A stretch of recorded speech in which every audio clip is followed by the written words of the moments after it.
abusuafo ene adofo mema obibia akwaba ede eba too much GHS so Ghana wahala dwumede ena ebraso samosonfo woni aba ekwesi kapa ene nso mede ebebesom ahwefo ene etiefo na abusuafo ye odobi aba bepiemu ewo mapono so a sese de ye wo man Ghana ye emu empanifo emu enkwada wo mode ye social media ye de abusuafo eni ayenyan na edi ese ye kasese de duabonom ye jai se de ye no kokoa mu se de ye koka ye ensem no ne nipa no ho ye wahi a no aboni ni tandua waboni wonachi na ne wapo ba bia fa be ho ne se afi abusuani mu obia ewukọ enkakra be ho a echiren obekwa ko page ne hu se ye duabo bi ene abonse se de enam se social media ayefo na enam se technology ekọ nanim enoma ekọ nanim ntino Ghana for so update eye wo mo case strategy ama se de eye social media so ena wo mo WhatsApp eye duabo no ede efa ene se wonam social media ene ba bia wo be hu obi ye ne bone a na wo de ne de afa ho na abusuafo ni nyina eye munyina munim se eye ye nuaba ntuni gospel musician ye nuaba Joyce Blessing na saying tem oni nukunu Dave Joy wo mon sensem be peja early 2020 yimu afa wo ma warija won sensem ntokwa ne won kro ne ba emebusuafo ensem no enyina etimi eka ekokosi se awade no die wo mo ejai ema ne publicist ne so enyoma na ehia se wogie sika wo pese wogie ne won kro ne be nyina no so no ebeto edwa se ye de amon mema Joyce Blessing krapo ne maame edina no ebebeto ensem ne de chese abaya no yesin so wo etapo ncheni a woje wo ene wababonten na wabeyi eno media gwabonten ama wo chese waso upon the life mpo na ebusuafo ensem no mekasa meka ade ebechi mo man kotie ne ensem no ye ba ye beto aso Juliana Ntiamwa udin no Juliana Ntiamwa ewade be di mi no ntem asem na wo tie wo bebre no ewiase no me nkra no obi di ma obi last week ni so a ebe suwa wo abusua nyina because my train for some time you can so pe bia me do ade ama me no ni asa me meka le kase duabo a eni nyina so no enye adwuma duabo ya me bawo nei ene sa anu me ya me nsem ya me kai ekutatumi because oni me ye adwuma ma nyo boni bia me tutu se me nuaba unye ska wo me din ho utumi kwaji me revenue kro aminim actually is ka request ye ni atue ni nyina ma ni mpanfo atena se akasa mo agiska no awie still me kohwe account ni wa ya report ni ye fi wo me kwa kohwe na e mail na ye dia esa ade no na wa de delete me kwa kohwe ni a strike way me kwa kohwe se de bia no opemasem eni e de be ye wo dia se da wo betena se afa computer na wo bo type mi din Joyce Blessing onyame ma no mia ye free soro aye to ababa waso wo bobre bia be ma bia kro hu onani nje wo ho emra wo so you go up and down what meet na computer we a computer wizard fine obani ndemu sa wonya mfaso bia mfiri so da you go up and down one class na wo wie yo besa kotene kurase and then na dia me swear on my life sa a yete su ise ni partner so no nante a na esuru tumi bi wo soro na say ka bibi na esomu a ba bi etumi bi afiri na nsom no said me be can we be call radio so and that is the way I want it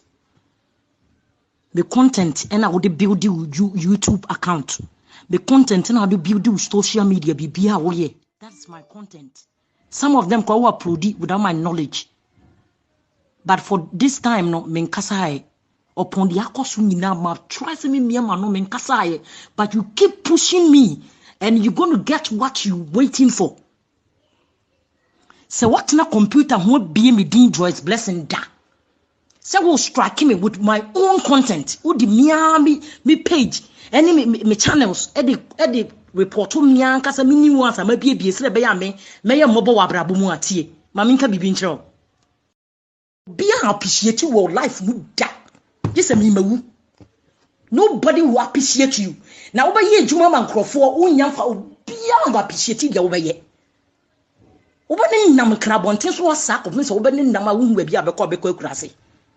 Obefa computers you say will be me Joyce blessing. And na say would be ma obi say obi nye no. Na wo tete echi na o chen ye ni say. Say I don't care whoever is doing.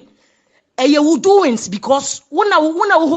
handle my account. And I wouldn't me passwords nyina. It is anu we be di wechi na oma and wasifo nyina. And I swear obi to me we say I just am ubu kotodwe pa mechewo. Dia wodi aya me amemi ma no amenkasa ada no. Woman am me. And I don't know what to say. Nyame be tua wo hankasa.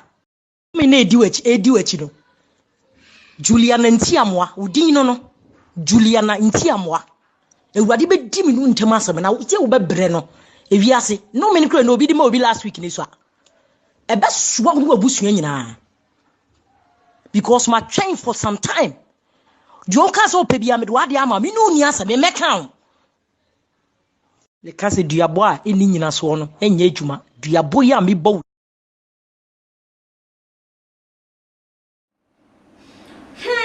Say eno den sem no etu edwa wo efa eye Julie J nensem no ehun achese wo chire mu achese abaya no nyoma waye no ene eye a wahye no ene nsem mu achese de wode eye no adane do pese won bre na se no ena ye nua bayi wode egu eye apono eso ede emagana fo se gana fo wo bia entie bi na ye nua ba eye seligali ni no me no krampo ode masa hene wa no krampo de entwem wono ne de na ye new one esan se wono wogina wo wonyina so pa wode ye den eka eye sa ensem eye no edegu eye abaya no abrabo eso na ebusuafo mayen hwade se eye no kure se abaya eye Julie J yi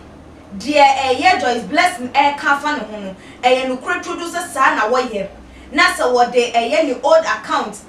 striking in new ones and asa ni mpuntu bi a woye ni o ma bi a just woye dane da abaya enam se wonim eye computer mu na wonim ha wo betimi as strike environment no wode send djuma na de abaya yi eye no kwan so ano no eye edi se wo yesa ade no na ebusiafo mama yesa hwe eye Joyce blessing na afa bi obi a wo ye gospel musician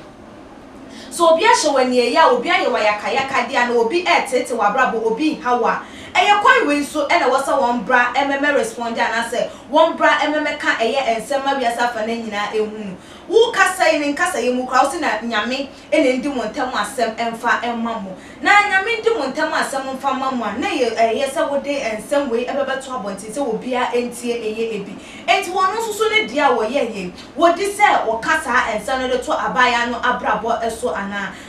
se ena mo se wo ye gospel musician intinu the offer mu de eye ne ya no 1 minute because of say social media for and say eye Ghana for ebe criticizing e wo ne nsem bi e wo nam so wo tu nyame nyuma na e busia for ensem we de say ye dwen ho a ye nte eye ase se wo begu obi hu fim because of say woni na jai adwuma eye na wo pe na hwe ase na ebiem nso so nam so obi pe wa hwe ase ntina no nti wo de enome ebe ka wo no ene na sefo ene na busia for wo mo enim ensem no ho hwen eye no kwan so a eno no e busia ase we de mi jai ede emamo metoma mo wonso fo wadwenche ebrafa ensemi ehun se ye ne kwan so anu na se ye ne kwan so a fa betu edwane e bekenkan ede amamo midin ede eye ekwesi kapa subscribe to our channel like videos na share ebiem nso so ha ene edi ebesi desene ye besane share Too much GH. Shout out to your fans and everybody who is watching Too Much GH. Me dey Isaiah Kodwampo, obetun afem the great ampo mbrembren. Wonu me nka mo ni ehwe Too Much GH. Too Much GH. Mo ye too much. Na me so me ye amo fire.